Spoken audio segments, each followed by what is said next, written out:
உன் துன்பத்தை கரைக்கக்கூடிய முதல் மருந்து தன்னுடைய துயரத்தையும் வலியையும் தெய்வத்தின் காலடியில் ஒருவன் வைப்பதுதான்.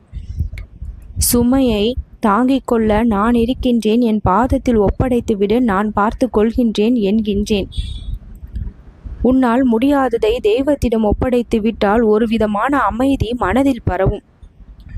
இந்த பதிவை மட்டும் நீ இப்பொழுது கேட்டுக்கொண்டிருந்தால், முழுமையாக கேட்டால் மிகச்சிறந்த பலனை, நன்மையை 12 மணி நேரத்தில் நான் உடனே அனுப்பி வைப்பேன்.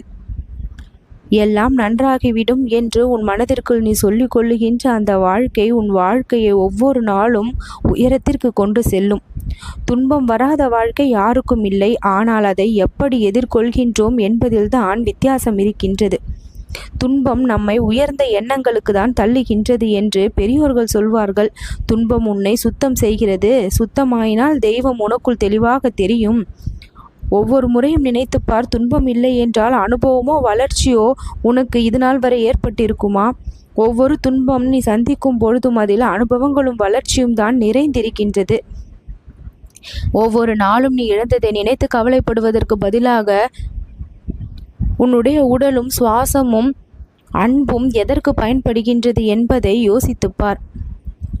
இன்னொரு நாளை உனக்கு வாய்ப்பாக இறைவன் ஒவ்வொரு நாளும் தான் கொடுக்கின்றான். நீ இழந்து விட்டதை மீண்டும் பெறுவதற்கு அடுத்தடுத்த வாய்ப்புகளையும் அடுத்தடுத்த நாட்களையும் உனக்காக கொடுத்து கொண்டுதான் இருக்கின்றான்.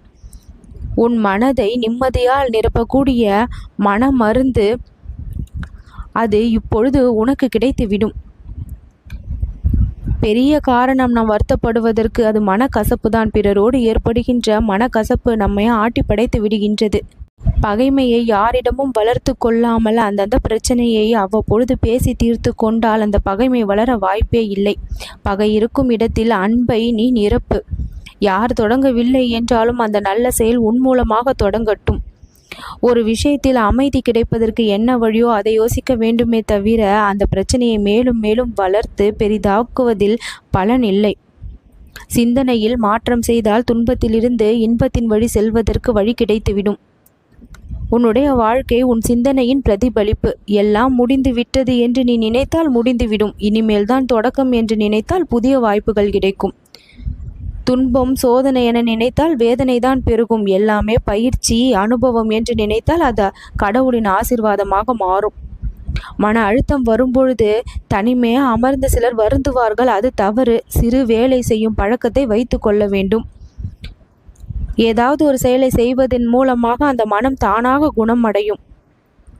துன்பத்தில் தனிமையில் தாங்க வேண்டாம். உண்மையான நண்பரோடோ நம்பிக்கை உள்ள ஒருவரோடோ மனம் விட்டு பேசினால் அந்த உண்மையான பேச்சு பல துன்பங்களை தானாக கரைத்துவிடும்.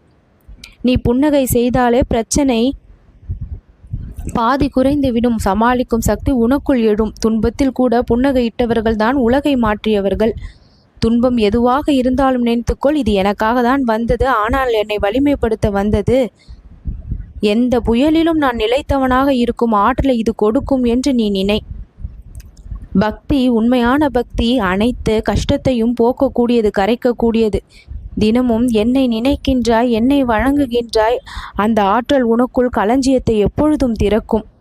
உன் பிரார்த்தனை, அதை நான் நிச்சயம் நிறைவேற்றுவேன். 12 மணி நேரத்தில் உனக்கான நன்மை மிகப்பெரிய அளவில் உன்னை வந்து சேரும்.